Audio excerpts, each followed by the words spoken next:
प्रारब्ध योग किती चमत्कारिक.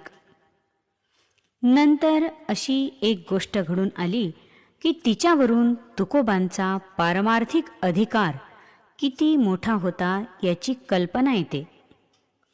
बीड परगण्यामध्ये एक देशपांडे नावाचा मोठा व्युत्पन्न ब्राह्मण होता. त्याचा वेदशास्त्रांचा दांडगा अभ्यास होता, पण त्याला अंतरात समाधान नव्हते. आपणास अपरोक्ष ज्ञान व्हावे अशी त्याची इच्छा होती, म्हणून तो एके दिवशी उठला व पंढरपुरास गेला. तिथे त्याने निराहारी राहून विठ्ठलाच्या पायापाशी धरणे धरले. असे 10 दिवस उलटले. मग त्याला एके रात्री पांडुरंगाने स्वप्नात येऊन सांगितले की तू येथून उठ व आळंदीस जा. तिथे तुला काय पाहिजे ते ज्ञानेश्वरांपाशी माग. ते सांगतील तसा वाग, म्हणजे तुझे मनोरथ पूर्ण होतील. तेव्हा तो उठला व तिथून आळंदीस आला. तिथे सुद्धा त्याने अन्नाचा त्याग करून धरणे धरले. त्यामुळे त्याला अत्यंत अशक्तपणा आला. मग ज्ञानदेव त्याच्या स्वप्नात प्रगट झाले व म्हणाले, अरे तुझा योग इथे नाही, सबब तू देहू गावी जा. तिथे हरिभक्त तुकाराम महाराज राहतात, त्यांना शरण जा व ते सांगतील तसे कर, म्हणजे तुझे कार्य मनासारखे होईल. जेव्हा तो ब्राह्मण झोपेमधून उठला तेव्हा त्याला रात्रीचे स्वप्न आठवले. त्याच्या मनात असा संशय आला की तुकाराम महाराज फार शिकलेले सुद्धा नाहीत, ते काय शिकवणार. पण ज्ञानेश्वर महाराजांची आज्ञा होती म्हणून ते आळंदी सोडून निघाले. जेव्हा तो देहू गावी आला तेव्हा लोकांना विचारित विचारित तो तुकोबांच्या घरी येऊन पोहोचला. त्यावेळी तुकोबा घरीच होते. ते ओसरीवर बसलेले असून जवळ काही कागद व लेखन साहित्य होते. देशपांडे येऊन रीतसर नमस्कार वगैरे न करता समोर बसले. आपले नाव गाव वगैरे सांगून त्यांनी ज्ञानेश्वरांची आज्ञा सांगितली. ती ऐकून तुकाराम महाराजांना नवल वाटले. त्यांनी मनात विचार केला की ज्ञानोबांना काय अशक्य आहे, म्हणून याला माझ्याकडे पाठवून दिला असावा. पण जे असेल ते असो, आपण त्यांच्या आदेशाप्रमाणे करावे व मोकळे व्हावे म्हणजे झाले. मग त्यांनी एक कागद घेतला व त्यावर 11 अभंगे लिहिली.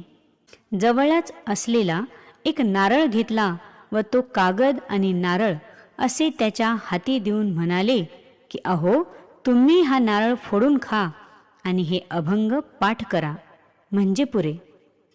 एवढ्यानेच तुमचे कार्य सिद्धीस जाईल. हाच माझा अनुग्रह आहे. हे सांगणे ऐकून त्याचा मोठा अपेक्षाभंग झाला. ज्ञान हे संस्कृत ग्रंथाच्या अभ्यासाशिवाय कळणे शक्य नाही अशी त्याची समजूत होती. त्यामुळे तुकोबांनी दिलेला प्रसाद सामान्य आहे असे वाटून त्याने त्या वस्तू तिथेच ठेवल्या आणि तो उठून पुन्हा आळंदीला निघून गेला. तिथे पुन्हा तो धरणे धरून बसला असता ज्ञानोबांनी पुजारी व सेवेकरी यांना दृष्टांत दिला आणि त्यांच्या करवी त्या हट्टी ब्राह्मणाला आळंदीतून बाहेर घालवून दिला. तुकाराम महाराजांनी त्याच वेळी खालीलप्रमाणे 3 अभंग लिहिले व ते एका मनुष्याकरवी आळंदीला पाठविले. ज्ञानियांचा राजा गुरु महाराव, म्हणती ज्ञानदेव तुम्हा ऐसे. मज पामरा हे काय थोरपण, पायीची वहाण पायी बरी. ब्रह्मादिक जेथे तुम्हा ओळगणे, इतर तुळणे काय तेथे. तुका म्हणे नेने युक्तीची ते खोली, म्हणून ठेविली पायी डोई. दुसरा अभंग त्यांनी लिहिला, काय ज्ञानेश्वरी उणे, तीही पाठविले धरणे. ऐकोनिया लिखित, म्हणे जानविली हे मात. तरी जाणे धनी, वदे सेवकाची वाणी. तुका म्हणे ठेवा, होता सांभाळावे देवा. पुढे तिसरा अभंग लिहिला. तुम्ही येथे पाठविला धरणे करी, त्याची झाली परी ऐका ते. आता काय पुढे वाढवू विस्तार, झाला समाचार ऐका तो. देवाचे उचित एकादश अभंग, महाफळ त्याग करुणी गेला. तुका म्हणे सेवा समर्पणी पायी, झालो उतराई ठावे असो. इकडे तो ब्राह्मण जेव्हा प्रसादाचा अवेर करून निघून गेला, तेव्हा तो नारळ व अभंगाचा कागद तिथेच राहिला. मग काही वेळाने तिथे एक ब्राह्मण आला व दर्शन घेऊन बसला.